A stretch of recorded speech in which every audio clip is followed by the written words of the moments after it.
my quarantine experience in South Korea. First off, I want to say that if you do think about traveling to South Korea right now, of course with COVID happening and the entire pandemic across the world, I would put a lot of thought into it. So these are just some things you should know before you go quarantining in South Korea. Hopefully this helps.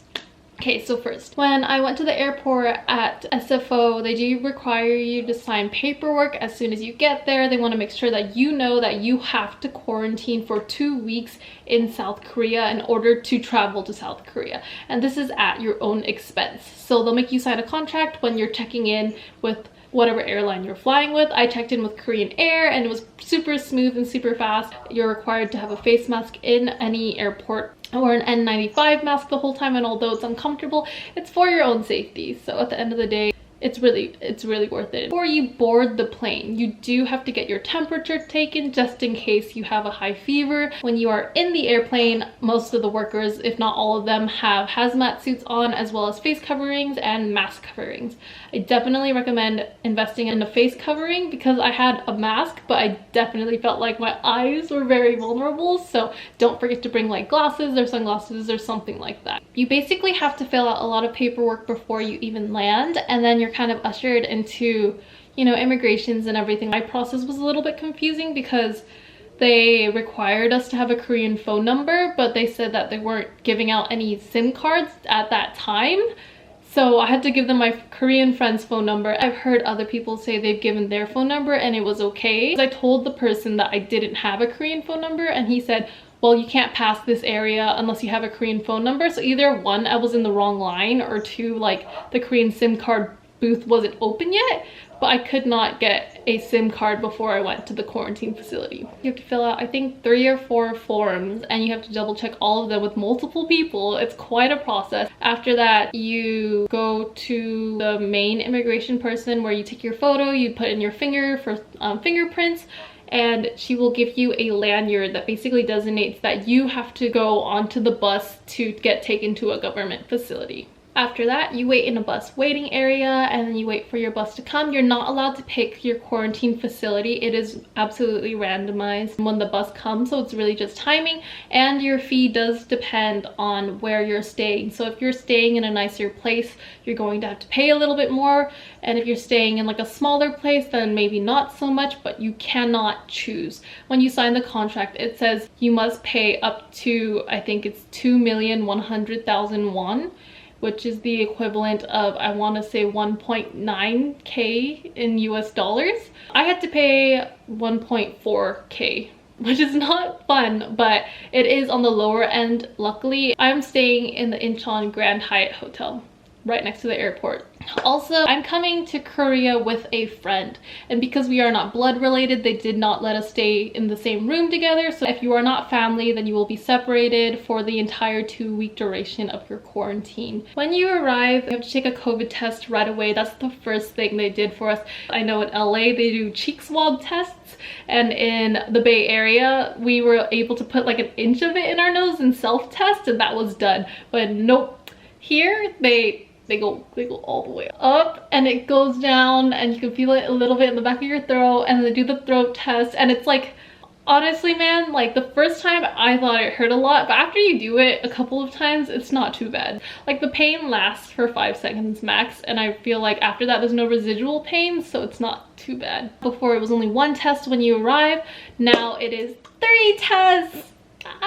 I had to take 3 tests, you guys. I am on my 14th day right now, and this is my last test I will have to take. You have to take one when you get there on the 1st day, on the 10th day, and on the 14th day before you leave as well. I think this is just a precaution to make sure that like you didn't develop COVID during any time during the 2 weeks. So I mean, honestly, for protecting their own civilians and us, I feel more reassured that they're testing us so much. So it just is what it is, man. After you take your test, you go over to fill out more paperwork, and then you get your room key. And you don't get to choose your rooms again, of course, and then you pay at the government facility. You receive 3 things. You receive a thermometer, hand sanitizer, and disposable face masks. Every day you're going to have to do a self-check. You have to enter your symptom diagnosis as well as your temperature. Don't lie on those. You win nothing if you lie on those. They're going to test you anyway, so if you have it, you have it, okay? You're checking in, they do ask you if you have any food allergies because they serve you 3 meals a day. I told them I had peanut food allergies, and though none of my food has had peanut in it, thank God, like they don't check the drinks per se. So I would really research. If you don't know Korean, you should really look into whatever the words are that you're allergic to in Korean. For example, I'm allergic to peanut, which is tangkong, and I double checked the drinks, and lo and behold, on the ingredient list there was tangkong in some of the drinks. Just always be mindful for yourself if you have an allergy. I heard peanut allergy really isn't a concept in Korea, like it's not a big thing. So of course it might be foreign to them to even have to double check drinks for that. Talking about the food is super subpar. I am so excited to get out of here and eat real food because the food here isn't bad. On a scale of 1 to 10, I would give it a 2 or a 3. I don't think I'm a super picky eater, but the food always arrives lukewarm and there is no microwave in your hotel, which makes sense. Like, hotels don't generally come with microwaves. The food they offer here ranges from bibimbap to like beef with gochujang sauce to like squid with gochujang sauce to like cauliflower and sausage with tomato sauce. It almost tastes like cafeteria or microwavable foods, but it's not bad. They give you banchan with it and they give you rice, so like it's a pretty balanced diet overall. They don't give you very many snacks, so I brought my own cup noodles and snacks from home. You can order delivery or you can ask a friend to deliver you stuff to the hotel and they'll bring it to you, but they do not allow you to ship alcohol, cigarettes, or home-cooked meals. I think the home-cooked meals part is because they said they don't want the hotel room smelling or they don't want any unnecessary stains from outside food. They do give you a fridge, at least in my hotel room, but I didn't want to use it because there was a hair in it, and I know that doesn't mean much, but I just like was so uncomfortable with using the fridge ever since I found the hair. So they do provide you with a good amount of water daily with all of your meals. They provide you with a mini water bottle. They provide you with bigger water bottles as well. They also give you a water boiler heater, which is great, but they don't provide you with coffee or tea, so you would have to prep that yourself. I knew about this before coming, so I brought my own coffee packets, which really came in handy because I am a caffeine addict. You can only open your door 4 times a day. 1 for your breakfast food to go grab it, 2 for your lunch food, 3 for your dinner food, and then 4 to take out the trash at the end of the day. You're not allowed to leave at all during your entire quarantine period. A lot of people think that maybe you can go outside into the hotel and walk around.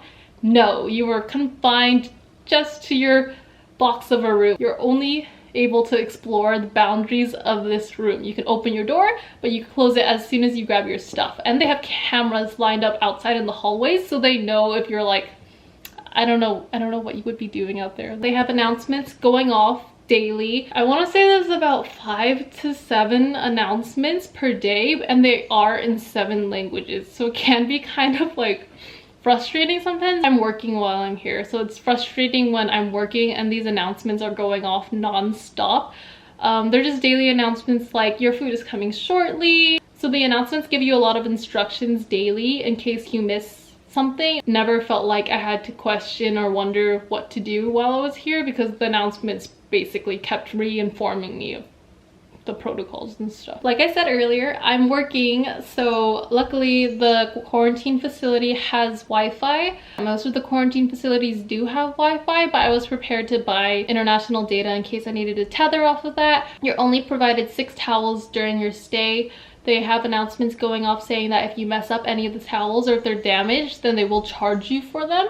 There's no washing machine for your clothes here, of course. It's a hotel. They do provide you with a little baggie of detergent, and you would wash your clothes in the bathtub with your hands. Personally, I wouldn't wash my clothes in a hotel bathtub just because I feel like naked strangers have showered in there, so I just don't feel comfortable washing my clothes in there. I've been re-wearing a lot of the clothes that I brought with me.